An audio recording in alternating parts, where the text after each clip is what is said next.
अगर भजन से सब पीड़ा नष्ट हो जाती तो भजन करने वाले को किसी को पीड़ा ही ना मिलती। आप विचार करके देखो, जितने बड़े बड़े संत या कोई भी भगत है पीड़ा से युक्त पाया जाता है, क्योंकि उसके प्रारब्धों का नाश होता है। पूर्व संचित कर्म भस्म कर देते हैं भगवान, और क्रियमाण माने वर्तमान में जो हमसे गलती होती है उसे क्षमा कर देंगे। लेकिन जिस समय हमारा शरीर बनाया गया था उस समय जो रखा गया है कि 20 वर्ष में तुम्हारा हाथ टूट जाएगा, 25 वर्ष में तुम्हारा सर फूटेगा, तुम्हें कैंसर, वो सब होगा, वो सब होगा, चाहे भजन करो या ना करो, उससे कोई फर्क नहीं पड़ता।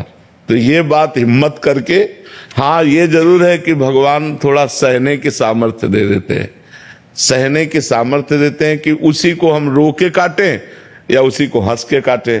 तो जब हम भजन में चित्त जोड़ते हैं तो थोड़ा आनंद में जीवन होता है, लेकिन भोगना पड़ता है। अवश्य में वो भोक्तव्यम कृतम कर्म शुभाशुभम, भोगना पड़ता है, इसीलिए सबको भोगना पड़ता है। इसीलिए कहा जाता है डरो पाप कर्म मत करो, क्योंकि कर्म बन गया तो भोगना पड़ेगा। अभी मनुष्य जन्म है तो नाम जप करके, भगवान का आराधन करके, तीर्थयाटन करके, दूसरों की सेवा करके आप मिटा सकते हो, और मनुष्य जन्म छूट गया फिर नहीं मिटा पाओगे, फिर तो भोगना ही भोगना है। इसलिए खूब नाम जप करो और जो कष्ट आवे उसे भोग लो, भगवान का प्रसाद मान करके निकल चलो। बहुत भयावह संसार है, बहुत कष्टमय संसार है, पता नहीं लोग कैसे जीते हैं। यहाँ तो हर क्षण किसकी शरण में जाए, सब असमर्थ है। कोई भी बताओ ऐसा है जिसकी गोद में सर रखकर रोया जाए और हमको निश्चिंत कर दे, क्योंकि जिसकी सर में हम गोद रख करके रोना चाहते हैं वो भी असमर्थ है, वो भी बेचारा काल के अधीन है, वो भी मृत्यु के अधीन है, वो भी भययुक्त है, वो पूर्ण समर्थ तो नहीं है। और जो पूर्ण समर्थ वो दिखाई नहीं दे रहे हैं, यही है, सबके अंदर है, सबके बीच में है, हमारी सुन है।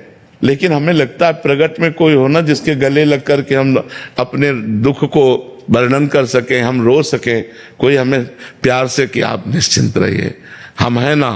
वो ये करते नहीं हैं, छुपे छुपे डोलते हैं, पर्दे में रहते हैं माया के। देखो एक सीमा है जहां तक तुम्हें भजन आनंद, और जब असीम आनंद की तरफ बढ़ोगे तब तुम्हारे तन मन प्राण सब पर भगवान का अधिकार होगा, और उस समय राम का किया मीठा लागे, ये बात आना बहुत कठिन है। हरिनाम जपने वाले महापुरुष को 22 बाजारों में कोड़ों से मारा गया। क्या अपराध था? 22 बाजारों में कोड़ों से मारा गया। हरि बोल मार कोड़े उनके सुकुमार शरीर की धज्जियां उड़ा रहे थे। 22 बाजारों में मरा जानकर गंगा जी में फेंक दिया। ये है जब श्री कृष्ण से प्यार करोगे। बैलेंस बना के चलोगे तो ठीक से रहोगे। भजन भी किया और भोग भी भोगे और संसार में है। और अगर उनके चिपकना चाहे प्रीतम प्यारे तो फिर वो जो लीला करते हैं। देखो प्रहलाद जी बड़े बड़े भक्तों के चरित्रों में देखो, प्यार करते हैं पर फिर परीक्षा लेते हैं। तुम्हें तन से प्यार है या मेरे से प्यार है? प्राणों से प्यार है या मेरे से प्यार है? परिवार से प्यार है या मेरे से प्यार है? यश कीर्ति से प्यार है या मेरे से प्यार? ये उनकी परीक्षा में वही पास करवा दे तो करवा दे, नहीं तो पास होना बहुत कठिन है।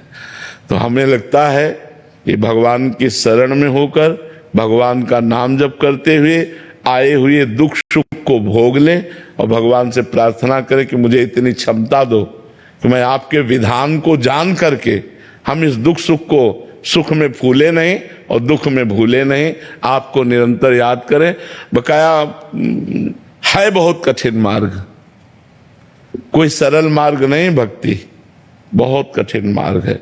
मतलब आप कदम कदम पर कांटे बिछाओ और इसके बाद आपकी हम जय बोलें, ऐसा मार्ग है। हम चल रहे हैं और आप कदम कदम पर हमारे कांटे बिछाओ और हम आपका मंगल मनाएं कि तुम सुखी रहो, तुम्हें कभी दुख न हो, भगवान तुम पर। यह है संत का मार्ग। करत जे अनशहन निंदक तीनों पे अनुग्रह कियो। जो तुम्हारी निंदा करे, जो तुम्हारा अपमान करे, जो तुम्हें दुख दे, उनका मंगल मनाओ। कैसे हो सकता है? कितना कठिन है संत मार्ग, भक्त मार्ग कितना कठिन है।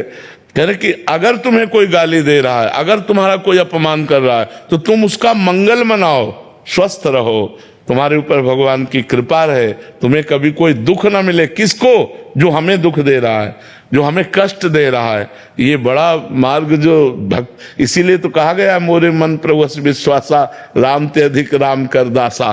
भगवान का भक्त भगवान से भी बढ़कर है, क्योंकि ये वास्तविक भक्ति आना ये बहुत कठिन बात है। थोड़ा माला घुमा लेना, आरती पूजा कर लेना, मौज मस्ती से जीना, ये तो ठीक है, लेकिन पूरा का पूरा जीवन भगवान के लिए अर्पित कर देना, फिर वो थोड़ा कठिन है, फिर कठिन है।